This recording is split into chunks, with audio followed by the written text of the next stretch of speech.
Alright guys, TacticalRab back again today. Hope you're doing well and enjoying your day so far, and big OpTic Hecz is at it again, calling out Activision Blizzard and the CDL in no uncertain terms, stating that not only are the players and owners talking into a brick wall, but actually the decision makers themselves are putting people in the way so they don't have to make positive change. If we get more owners saying stuff like this, surely change should happen eventually. Very much enjoy your thoughts in the comment section below. Hit the like button if you enjoy, subscribe if you're new as always. Happy Thanksgiving for yesterday to those of you in the US of A. This is Scump's Played. Having a good time for sure. And yeah, of course, as Scump says the following, his final Thanksgiving as a professional Call of Duty player, right? And as we'll see from Hecz here in a second, one of the main reason is the state of the game. I think it's quite clear that Scump hasn't exactly said that outright. He's kind of said, you know what, I want to explore new horizons and do more interesting things than competing. But, you know, maybe he would have retired anyway about this point in his career, even if the games nowadays were still as good as they were. But Hecz certainly reckons that the state of the game really is cutting short his lifespan. He reckons he's got more time left. But Scump has been very clear that he does not want to do any single season longer than he is committed to, at least. And of course, yeah, thanks Trek for all the good memories,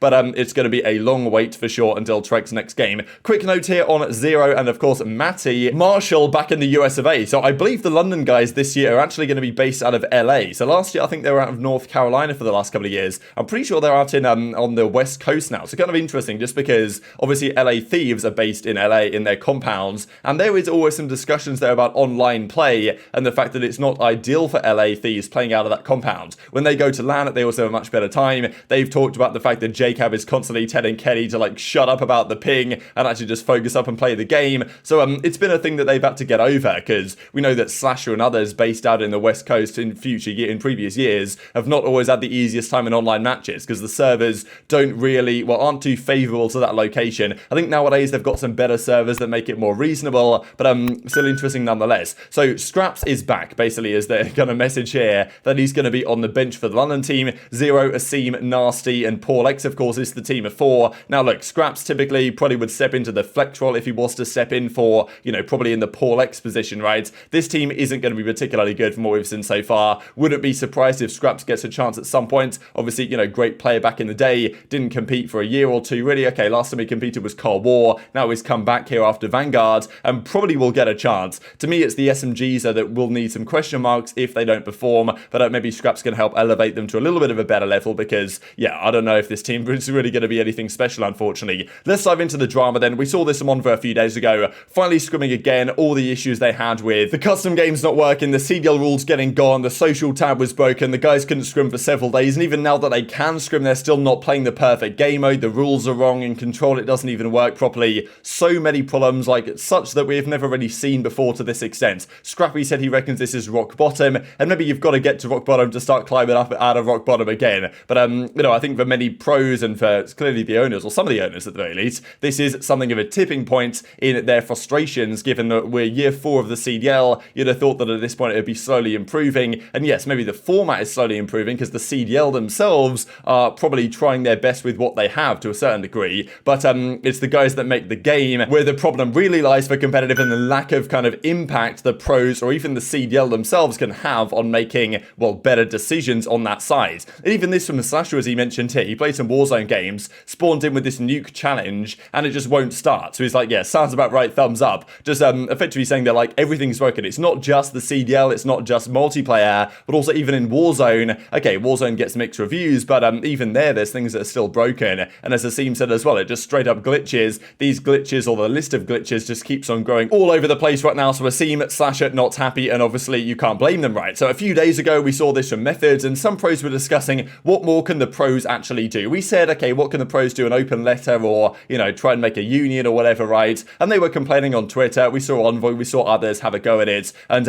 as Method is like, well, look, you don't think we're trying? Like, what can we do? We're going to go to our owners. We say, yeah, you know, can you speak to the CDL to get this fixed? Because, look, the players having this backlash on Twitter, honestly, probably made some degree of difference. The thing is, like, I always find it strange. It's like, oh, yeah, talking trash won't make anything change. It's like, well, it always does. It's the only way that ever makes any difference, right? Is players actually talking about this stuff and what they're not happy about, right? Because if no pros said anything, do you think they would have tried to fix it a few days ago? Because they fixed it definitely, or they tried to fix it definitely earlier than they would have, I think, unless the pros actually said something. So, you know, Method just like, well, look, we've tried, but there's only so much I think the pros can do. And even Clay says, well, look, to a certain degree, the pros are replaceable. And if the pros went went on strike or something to try and protest this, then, you know, amateur players would just say, all right, I'll have your spot for 50k, because, you know, you can't blame them, right? It's difficult enough to get into the CDL as it is. So this is a discussion for the pros, and that's the thing, as Clay and others were saying, well, like, look, it's going to be on the owners, because the owners are the ones paying the money to the league. They are buying a product, theoretically, and that product that they have bought, well,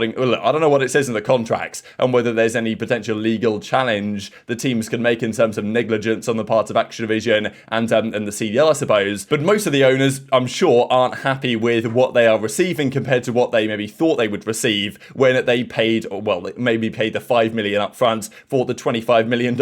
They will probably still have to pay over the coming years, but they might not want to if the state of the game doesn't change. And Hecz obviously isn't happy about paying money to promote their game in the first place, let alone getting nothing in return. So, you know, as Crone goes on to say, a couple of days ago now, they did update this and try and fix things, and probably the update wouldn't have happened to the same degree if the pros hadn't complained in the first place. They did complain, something was changed, but it's still not fully fixed, and probably by the time the CDL launches, it might not be perfect either. We've just got to hope they actually fix things in time, but it's kind of killed a lot of the practice time for these players over the last few days. And obviously behind the scenes, the OpTic camp aren't happy. Rambo was clearly frustrated with it, and with Shotzzy being a bit unwell as well, it's also kind of detracted from some of their preparation time. So last night, a podcast episode comes out and Hecz talks in quite some detail about this, starting off about the fact that, you know what, Scump would have kept on playing. He had more years in him, if not for the state of the game. Says he's got many bones to pick with the league. Goes on to talk about the frustrations of trying to talk to these, talk to the league in these meetings. He hasn't gone to one in 2 years because he talks to a brick wall, and those brick wall guys that are just sitting there to take up the heat, the actual decision makers don't care what they say. The decision makers, the guys that make the calls, they don't go to these meetings. They just put their little pawns in place to, you know, take the heat of the owners, and then nothing actually ever happens. And the fact that they are not even trying, I don't understand why this isn't a DEFCON 5 sort of situation, and Activision says, you know what, we're paying everybody overtime, get the private lobbies back in action before Hecz and the boys start screaming again. You know, Scump said, Scump literally said, it's like, I don't care. Even if we win champs, even if we win, I'm never playing this again. Yeah. That's really sad, man. We were talking about that the other day. Yeah, you know, to me, again, it is an ongoing thing. And my thing is like, I feel like I am in a very, very in a very not special position, but I'm in a position that not a lot of other team owners are in, right? If you think about the amount of money that has come into this thing to support this league, like some of these team owners have never touched the game of Call of Duty in their lives. No shots taken here. I'm just speaking as to the reason why I should be the one that's being loud about this. Nadeshot, professional player, he understands what's going in there. But there's a lot of, like Astro, obviously been around for a long time. But I've been here since Call of Duty 2. Okay, so I've seen it from the beginning. I fell in love with the game. It changed my life. So for me to just sit here and quiet and be okay with the fact that people are spending money to promote someone's game is ludicrous to me. Yeah. And the amount of support that we're getting, this is what pisses me off the most. The people that we talk to on a constant basis, and I don't talk to them. I haven't been on a league call in over 2 years. Why? Stressful? No, it's not stressful. It's just that I'm talking. I'm talking You're to talking to talk. I'm talking to people who are just getting yelled at by everyone, who are just sitting there as shields for the decision makers that have something to say and do. Right, so us yelling at the people that are constantly trying to pacify the ownership group and say, hey, you know, this is why it's happening. This is better. Like, and then they say like, well, talking about it in a negative manner is not going to help anything. Like, well, nothing is helping anything to begin with. Me staying quiet is not going to help. What am I supposed to do? Just be quiet for the last couple of years? Yeah. As to, might as well complain about I have many bones to pick with this league, man. I got many bones to pick with this, but this is ridiculous, man. We have a tournament. We launched the game in advance so that we can start the season earlier. And what do we get? No league play. Broken lobbies. So you can't blame Hecz for this frustration, right? This guy is like absolute Call of Duty OG, helped build the scene from the ground up, and then Activision thought, actually, you know what? This competitive Call of Duty thing's a pretty good idea. Good to help promote our game. Let's give some good investment into it. But of course, well, the real idea was the opposite. The thing that frustrates me is that you look at other esports and the way that they run their leagues, it makes an awful lot of money for the developers. Like, if they, well, the publishers, let's say, like Riot and, you know, Valve and stuff like this, if you run an esport properly and actually invest in it, it will make you more money in the long term. This is the thing. I don't understand this, thing that, okay, they're going to get their $300 million here from the $25 million each for the 12 teams. But if you run it properly, actually want people to buy in because it's going to expand. Actually, other organizations are coming in and really begging to get a spot for 30, 35 mil because you're doing a good job and you're actually growing the scene and helping support it and bringing in new merchandise deals and, the streaming deals are better, what YouTube and Twitch are going to offer you. Like, if they actually cared more, they'd make way more money in the long run. It seems so myopic to me. I don't know if it's like,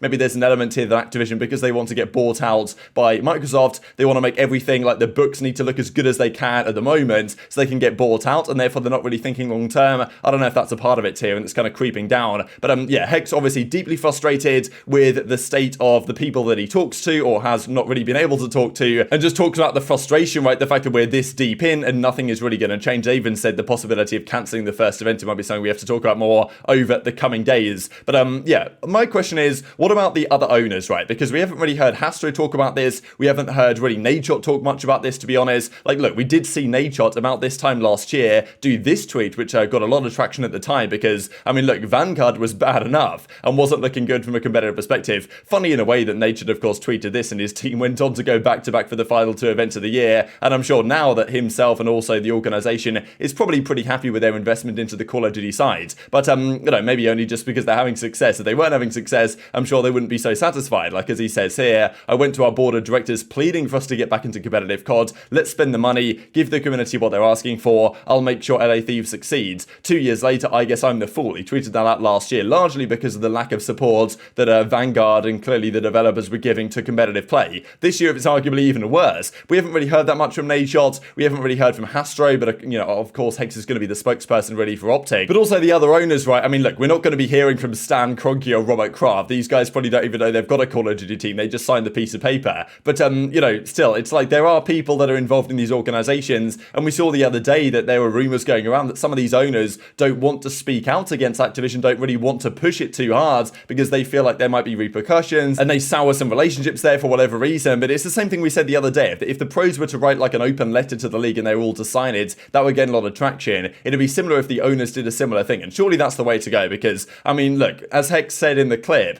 people say that speaking out like this doesn't affect anything, but it's absolutely the only way that anything ever happens. Like, it's the only, like, Hecz speaking out like this is the only way we talk about it in a video, it's the only way the community talks about it, and it's the only way to actually apply pressure in this sense. And if it's not done, then it does feel like nothing is ever going to change, right? And of course, the other side of the story is the Scump point, right? The Scump is obviously retiring at the end of this year, and clearly he's made that decision, at least in part, based on the state of the game. He said the other day that he might not retire, but then he was like, yeah, with the way this is going, there's no way I'm going to stay another year. So not only are they kind of, not exactly trying to help grow the scene and not help the pro players, and also not help their teams get the most out of their investment, they're also forcing OGs out of the scene by not trying to actually make a good competitive product. So yeah, definitely tweet your thoughts on all this stuff in the comment section below. Just to mention this, because later on today, of course, it's going to be USA versus England. It's an exciting match. I'm looking forward to watching it because, I'm sure there's going to be memes, and if we lose, it's not looking good for the next, I don't know how many years this is gonna live on for. It's not going to be good in terms of living this down. I mean, look, it's an exciting match because US are like one of these underdog teams, play exciting football, which is appreciated, and England, of course, are, I don't know, England are always like more favoured, I think, in these tournaments than they should be, but they should at least be a team that gets to the quarterfinals. If they don't, they'll be deeply disappointed, I'm sure. So it's an exciting battle, really, for more reasons than one, of course, but very much enjoy your thoughts in the comment section below. Hit the like button if you enjoyed, subscribe if you're new, take care, and I'll see you next time.